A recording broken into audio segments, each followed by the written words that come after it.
On June 5, 2002, R. Kelly was arrested and charged with some alarming crimes involving a young girl who happened to be his goddaughter. While his fans didn't want to believe the allegations, Kelly made it extremely difficult to deny them as he decided to film the incident. He thought it would be a great idea to make a home video of his disgusting crimes. Unfortunately for Kelly, this video didn't stay in his private collections, as the videotape of Kelly's horrific crimes ended up being stolen and spread around. Kelly was caught on camera, and he was going to have to face these allegations in court. But even with this videotape and mountains of evidence proving he did it, Kelly walked out of the court a free man, being acquitted of all charges. Still to this day, many people can't believe they let Kelly get away with it with all that undeniable evidence. Being one of the most obvious times the law worked to protect the criminal instead of taking him down, a trend we have seen repeatedly over the years since R. Kelly. Hey guys, I hope all is well. Welcome back to The Truth Is, where I drop new videos exposing the truth weekly. Today we will be looking at the time the law protected the worst of all monsters, R. Kelly, and let him do his crimes for another 20 years. Let's get right into it. In the 2000s, R. Kelly was one of the biggest R&B artists in the world. Fresh off his smash hit Ignition and running the industry for years, he was at the top of his career. But when Kelly least expected it, his world would be turned upside down. He became the center of a horrifying scandal, which changed his career forever. The story of R. Kelly's legal troubles go back to 1997, when he met Roshana Landfair, who was 12 or 13 years old at the time. Landfair was introduced to Kelly by her aunt, the singer Sparkle, who was a protege of Kelly's and was working on her own debut album at the time. Sparkle asked Landfair's parents to bring her to the studio so Kelly could hear her rap, hoping he would help her music career. After Kelly met Roshana, he started spending plenty of time with her, with Roshana calling their time together grooming sessions. Eventually, Kelly was offered to become Roshana's godfather by her aunt Sparkles. Kelly accepted the offer and used this as an opportunity to take advantage of Roshana. As soon as he took on the role, he started his inappropriate relationship with her. Between 1998 and 2000, Kelly did horrible things to his goddaughter. In at least one of those instances, he decided he would record it for God knows what reason. After making the video, Kelly kept it right in his collections of home videos. It doesn't seem like he tried to hide his extremely incriminating tape at all, as out of nowhere, the tape would be stolen from his home by a disgruntled employee. This person then made copies of the tape and leaked it. Eventually, the tape was floating around the internet and even made its way to the streets, as bootleggers were selling Kelly's tape alongside the latest blockbuster movie. The tape of Kelly was spreading like wildfire, and it wouldn't be long before the tape landed in the hands of the media. In 2002, someone working in the Chicago Sun-Times mailroom opened up an envelope that was sent to the news station anonymously through FedEx. The envelope was addressed to a reporter named Jim DeRogatis. Inside the envelope was an unmarked tape, and when those at the news stations played the tape, they saw the biggest R&B singer in the world bumping and grinding with his own teenage goddaughter. This tape was exactly what Jim was waiting for, as he had been trying to expose Kelly for months now, previously reporting on other allegations made against Kelly with young girls. Now, out of nowhere, the undeniable proof he needed to bring Kelly down landed on his lap. According to the news, the over 27-minute-long videotape seemed to show R. Kelly engaging in sex acts with the young girl, with one part of the video showing Kelly going number one on the victim, to say it lightly. Well, thank you. On Wednesday, a shocking development. Police arrested a popular singer on charges. NBC's Jim Avila has the details. The hottest rhythm and blues singer in America, R. Kelly, the man Vibe magazine called the new millennium Marvin Gaye, now in handcuffs, arrested in Florida and charged in Chicago with 21 heinous crimes against an underage girl. Kelly, do you have anything to say? Right now, guys. The key evidence, say police, a videotape made by the singer himself. FBI forensics experts from Quantico have closely examined the tape. They tell us it's authentic. Police say the 40-minute tape, which first surfaced 5 months ago, was recorded inside Kelly's house on this Chicago street. He has since moved to this suburban mansion. The video already screened by the grand jury that returned a 3-page indictment accusing Kelly of, among other things, soliciting, taping, and performing acts with a 18-year-old. Truly disgusting and deplorable behavior, and it seemed this was going to be the beginning of the end. Not long after the news station received the tape, they turned it into the authorities. And on February 8th, the Sun-Times reported the horrific news about Kelly. This led to the police revealing they were investigating him. When the news broke, the world couldn't believe the allegations against him, at least those who hadn't already seen the tape. All eyes were on Kelly, and people wanted answers. Even though the tape was a bestseller for bootleggers and the media had already seen it as well, Kelly denied everything. Through his representatives, he suggested he was the victim of a smear campaign by individuals with personal agendas who sought out to damage his career. During a local TV interview, he dismissed the accusations as crap before his performance at the Winter Olympics opening ceremony. While Kelly kept on denying any involvement in any crimes, it did little to help him with the law. In June 2002, a grand jury in Cook County, Illinois, returned an indictment against R. Kelly on 21 counts of CP. After the indictment was confirmed, Kelly agreed to turn himself in to the Chicago Police Department, but instead, he ended up in Florida. This led to Chicago police placing the arrest warrant in a national crime database. While Kelly was chilling in his vacation home in Davenport, Florida, out of nowhere, the authorities showed up at his front door. They presented him with a warrant and arrested him on the spot. While they were at his home, they searched his property only to find more evidence of his crimes, seizing a digital camera that allegedly contained additional images of him with a young girl, leading to 12 more counts of CP being filed in Florida. Kelly was then extradited from Florida to Chicago to face his charges. When he faced the judge, he denied all the charges, posting $750,000 bail, leading to his release the very next day after his arrest. Now, after the indictment in 2002, Kelly was set to start trial months later. But for many strange reasons, the start of the trial was delayed for 6 years, pushing the trial start date to May 2008. The case experienced multiple delays for several years following his indictment in June 2002. The reason for the delay included the preceding judge injuring himself, a prosecutor having a baby, and R. Kelly missing a scheduled court appearance because his tour bus was stopped for speeding in Utah. On top of this, Kelly's lawyer found every possible way to postpone the trial as long as possible. Eventually, 6 years went by, and when the trial was finally set to start, many thought Kelly was truly cooked. But even though there was so much evidence, like a literal tape that he made himself, Kelly still had the support of his fans. They showed up to the trial and declared Kelly an innocent man. They called the tape fake and an extortion attempt, a tape that the prosecution had formed their entire case around, and they were confident would sink Kelly. When the trial started, the prosecution's main argument was that R. Kelly had sex with his own goddaughter when she was not legally old enough and produced a video recording of the incident. During the trial, the prosecution showed the full 27-minute tape to the jury. Although the videotape was mailed to them anonymously, they cited several reasons why they believe Kelly was the individual in the tape. First, they proved that the tape wasn't a fake. They brought in an FBI forensic expert who verified the authenticity of the tape,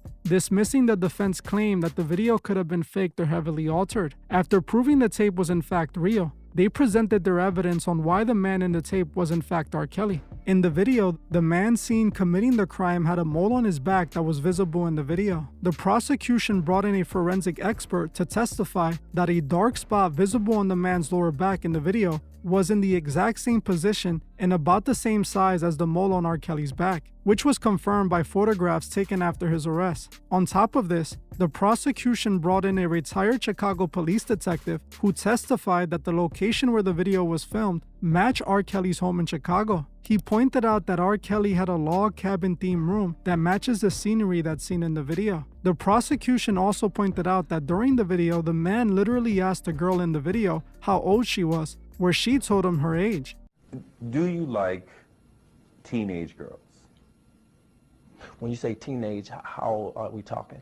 The prosecution also tried to establish a pattern of behavior, showing that R. Kelly had done this to others, like when he groomed and ended up marrying Aaliyah when she was still a teen. But unfortunately for the prosecution, the judge didn't allow that as evidence. The main problem the prosecution had was identifying the victim, who was only referred to as Jane Doe at the time that we now know as Roshana Landfair. Landfair not only refused to testify, but she went as far as denying it was even her in the video. This led to the prosecution accusing the victim and her family of being paid off in order to protect Kelly. But even without being able to introduce a pattern of behavior or identify the victim, the prosecution still felt they had a strong case as they had him dead to rights in a full-on video. They likely thought that there was no way they were going to lose this case. Kelly was mainly represented by the attorney Edward Genson, who was known as the Dean of Chicago's criminal defense attorneys, named the go-to lawyer in town by Chicago Magazine. Jensen approached the trial with a minimalist approach. His defense argument was pretty much R. Kelly didn't do it. He argued that the tape was a fake, even though the FBI confirmed it was real. He argued that the man in the video couldn't be R. Kelly because Kelly had a mole on his back and the guy in the video did not, even though the prosecution had already confirmed that the man in the video did in fact have a mole in the same spot as Kelly. The defense argued that the alleged victim and her family were motivated by money, noting they hired a lawyer rather than going to the police, despite her having an aunt that was a police officer. They also challenged the prosecution's ability to definitively prove that the girl in the tape was in fact a minor. At the end of it all, although the prosecution had this very incriminating video of what seemed to be R. Kelly doing this crime, the jury will still find him not guilty on all counts after less than 1 day of deliberation. The main reason for the acquittal was the victim's refusal to testify at the time and the fact that she had previously denied to a grand jury that it was her in the video. Just like that, Kelly walked right out of court a free man. As he walked out the court, he was greeted by his screaming fans who celebrated his victory.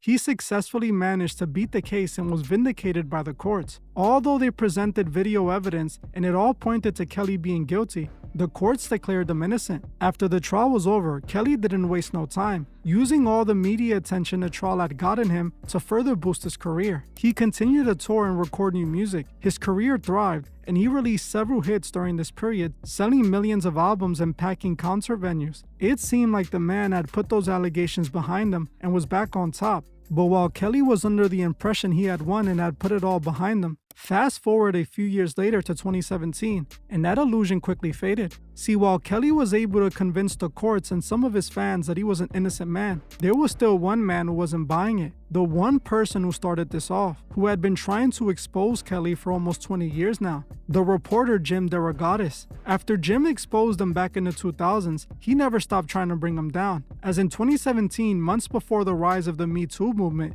Jim dropped a new investigative report about R. Kelly, this time for BuzzFeed. The article included accusations that R. Kelly had now set up his own ex-cult, with accusations from 3 sets of parents who claimed the singer was holding their daughters in an abusive, controlling environment. The report alleged that Kelly controlled every aspect of the women's lives, including what they ate, how they dressed, and when they bathed. It was also alleged that the girls were required to call Kelly daddy. These allegations exploded in the media and sparked a new wave of public outrage and activism, including the launch of the Mute R. Kelly movement. This Mute R. Kelly movement would eventually cause the downfall of R. Kelly as we know it. After the Mute R. Kelly movement started trending, it wasn't long till it all finally caught up with him. On January 2019, the nail in the coffin for R. Kelly had been hammered in, when the documentary Surviving R. Kelly was released on Lifetime. The documentary revealed a pattern of predatory behavior by Kelly dating back to the 1990s, including his illegal marriage to Aaliyah in 1994.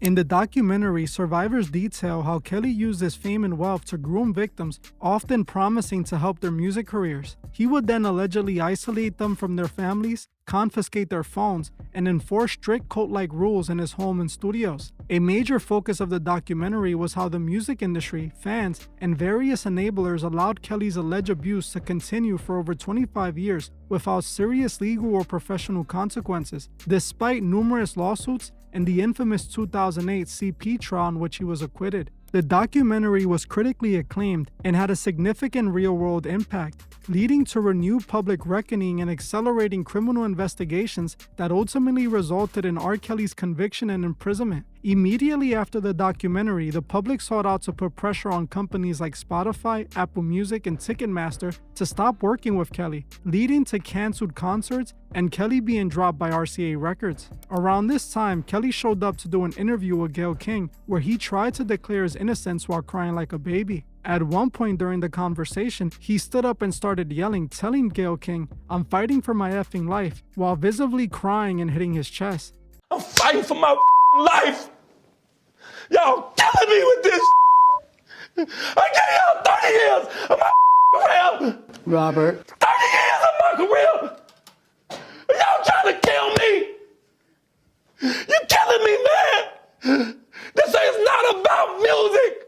I'm trying to have a relationship with my kids, and I can't do it.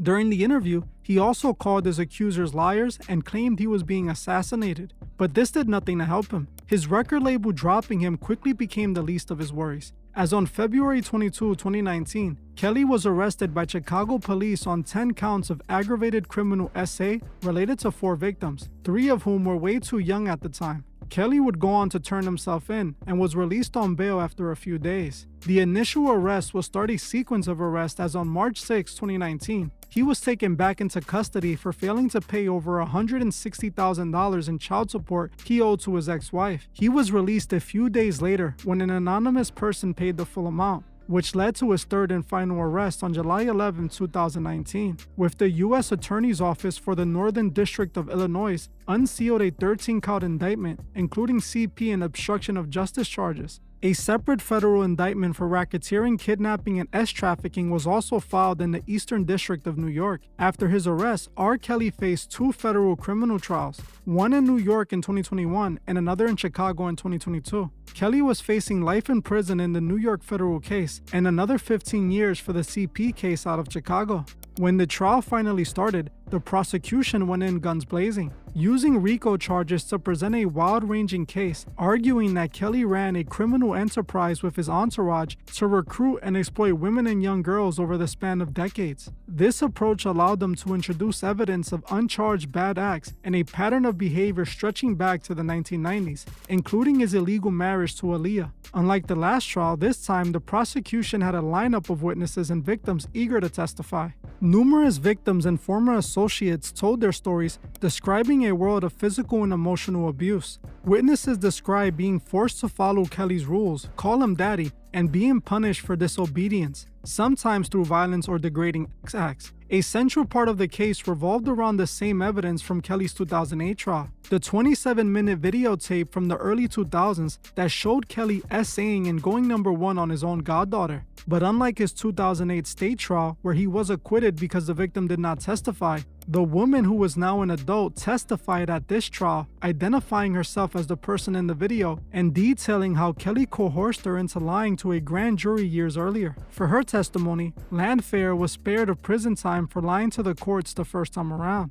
Just like the last time, the defense's argument was the exact same. R. Kelly didn't do it. Kelly's lawyer portrayed the accusers as groupies or superfans seeking revenge or financial gain and argued that the relationship were all consensual. The defense chose not to call Kelly to testify for obvious reasons. But when the trial was over, so was Kelly's freedom, as both trials ended in his conviction and led to a combined sentence of 31 years in prison. After over 25 years of taking advantage of young girls and destroying the lives of so many people, he was finally put exactly where he deserved to be since he was arrested in 2002, which is where I find the problem with all of this. While yes, R. Kelly is now in prison, in reality, he should have been there since 2002, when he was arrested for producing CP with his own goddaughter. The same exact evidence they would end up using in the last trial that ended up resulting in his arrest. But for some reason, it seemed like the courts, the record label, and even his fans refused to put R. Kelly away back in the 2000s. Think about it. If they would have successfully convicted him, then so many other young girls would have not been victimized by him.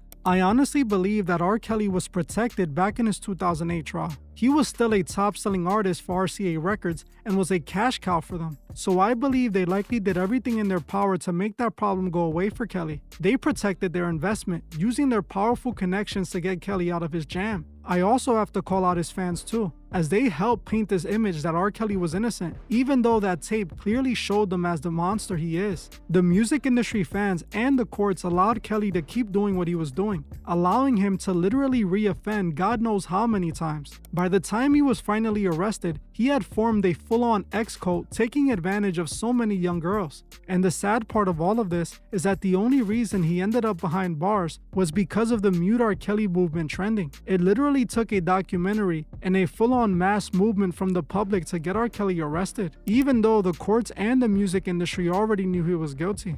I also find it quite interesting that the record labels dropped Kelly this time before the trial started. They did this because they were in the middle of the Me Too movement, and they would look like monsters if they continued to protect Kelly like they did in the 2000s. So they dropped him, and this time, without their help, the trial ended completely different than the last time. Clearly, everyone turned a blind eye when it came to R. Kelly's crimes in the 90s and 2000s. But because he was printing money for RCA, he was allowed to continue to destroy countless lives. This exact situation continues to happen in the industry. We literally just saw it go down with Diddy. Nobody believed any of the victims who exposed Diddy until he was arrested. Just like Kelly, the signs were there early, but they protected Diddy because he was an asset to the industry. We as the people have to stand up for what is right. We must never cover up for monsters because we love their music and are fans of them. R. Kelly is the perfect example of what kind of monster you can create by doing this. One that ends up destroying the lives of countless young girls for over 20 years. Well, I'm gonna end this one here. I want to thank you all for watching, and I'll see you guys in the next one.